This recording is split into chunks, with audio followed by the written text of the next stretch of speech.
How to write an essay introduction. A good introduction paragraph is an essential part of any academic essay.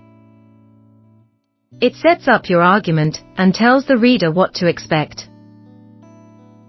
Step 1. Hook your reader. Your first sentence sets the tone for the whole essay, so spend some time on writing an effective hook. Avoid long, dense sentences. Start with something clear, concise and catchy that will spark your reader's curiosity.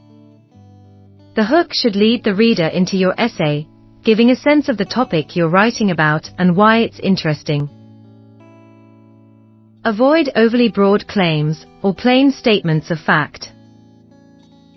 Step 2. Give background information. Next, give your reader the context they need to understand your topic and argument. The information here should be broad, but clearly focused and relevant to your argument. Step 3. Present your thesis statement. A good thesis isn't just a statement of fact, but a claim that requires evidence and explanation. The goal is to clearly convey your own position in a debate, or your central point about a topic.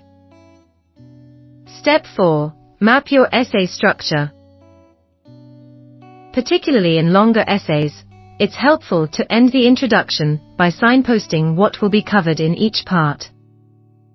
Keep it concise and give your reader a clear sense of the direction your argument will take. Step 5. Check and revise. It's especially important to make sure your thesis statement accurately represents what you do in the essay. To polish your writing, you can use something like a paraphrasing tool. If you are looking for academic writing help, you can connect with our expert writers.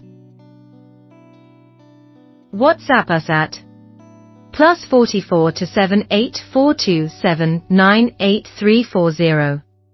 Or visit us at dissertationhomework.com.